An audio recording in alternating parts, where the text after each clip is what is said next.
What's going on, everyone? Dwayne here from NorCal Nerf Club, and I've said it a lot of times. Really, one of my very favorite rival style high-impact round blasters is definitely the X-Shot Chaos Orbit. Really enjoy this blaster a whole lot. This is a nice rifle for a lot of really great reasons. It has some unique features on it, but we're not really here to talk about this blaster today. But I do want to talk about this style of foregrip up here. This shotgun foregrip is excellent and really one of the best ones on any blaster. Makes a big difference on this one. As you notice, you know how a lot of blasters, they have, the backstop over here. This would be back here, angled down, okay, so that you got your hand here and then you're priming against the back of your hand in this and the rest back here, which works, but I see how the X-Shot engineers decided, what we ought to do is just put it up front here, and it's great, a fantastic idea. Be able to put your fingers up here, your thumb, and that makes for a great leverage point when you want to prime this. And you want to prime this very quickly. Fire again.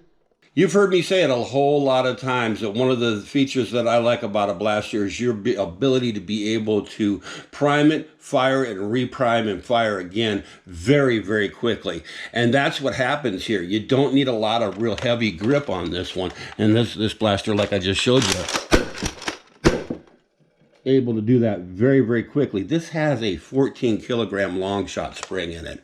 It's got quite the spring load, but I'm still able to do that very quickly. So that got me looking at my brand new Nerf rival Pathfinder and the grip on that. As you can see, the Pathfinder Foregrip definitely isn't anything special. There's just a little bit of texture up here for you to grip onto with your fingers, It just fits into my palm, and then once again, you got, the back of your palm over here on the backrest of it, pushing back on that, and then you have nothing when you're pulling it forward at all, and that does matter when it comes to the speed that I was just talking about. So I got looking at this, and I noticed how the screw holes up here at the top are symmetrical in the same way on the blaster, the same front and back, they're right there in the middle. So that got me thinking, why can't I just flip this around this way and put it back on the blaster? And you can actually do that. Problem is you get some friction areas over here on this strip right here, and a little bit back here on the shell.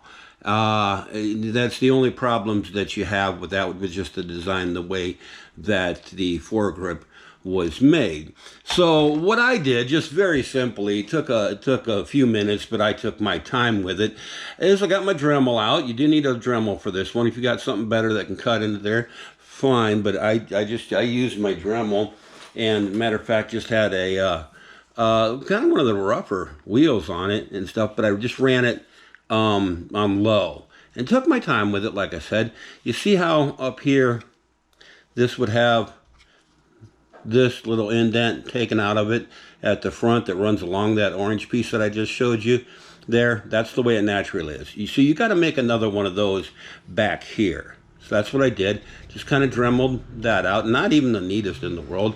I'm not the world's greatest dremeler by any means. I really don't know any good dremeling techniques. I try to find a wheel that's going to work on there and go from there. And so that's what I did. But you need to level this out, including this little post that goes together. It's not a screw post, but it's just one of the pieces that goes together, slides into there. You need to take the top part of that out of there. And then right here, just a little spot. I forget how much I took out right there, but I took out like all this. There's a section of plastic right here that needs to be taken out, and just kind of even it out down here. You only really need to shave off a little spot down kind of in this area right there. Just kind of take that. I kind of did it a little bit more, but it seems like it doesn't take much to touch that. It seems like just a little bit. You could take out probably a lot less than I did there.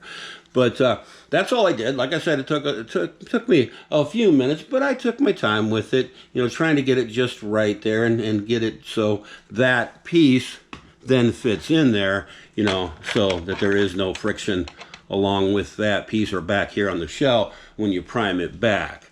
So let's take a look at that. Now there it is on the blaster. At first you may look at it and say, well, that looks backwards. And it did to me too. But then when I got thinking about the orbit once again, and then felt it, just how natural that is, how much easier and smoother that made the prime on this blaster. Like I said, especially with that K25 load in it, that worked out very, very nicely. Okay, like I said, I'm able to fire this very, very quickly. I could not do that with it on the way that it normally is. I just can't. It's backwards. It's a big improvement to me.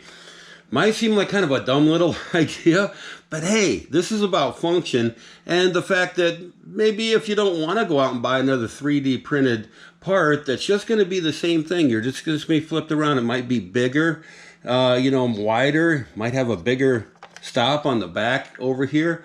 But remember, one of the great things that there is about this blaster is its weight. It is a very lightweight blaster. Easy, maneuverable, lightweight up front.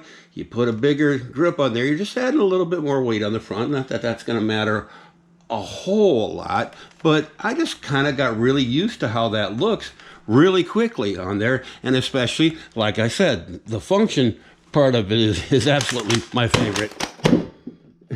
That takes very little effort, even with the K25 in there. So hey, just a little idea, just a short little video today, a little idea that I came up with. If you want to try this out on your blaster too, you got a Dremel. You can even probably do it with a decent size file. You can do that. In fact, I Dremeled this and then just went over it with a regular old steel nail file, and that worked out. Just got everything kind of working so that like I said, it fits back on there. Nothing's touching on the inside there when I prime it back. Makes it very, very easy. There's absolutely no friction on it. Works. This little idea actually worked out for me. But if you like this little idea, and I hope you did, maybe try it out on your blaster and then leave down in the comment section what you thought of it. I just really, I enjoyed it. I think that's a huge improvement for me. Quite the blaster. I really do enjoy the Pathfinder a whole lot. Enjoyed making this short little video for you guys. If you got a second, can you go down there and give me a little thumbs up on this one, and I will see you in my next video.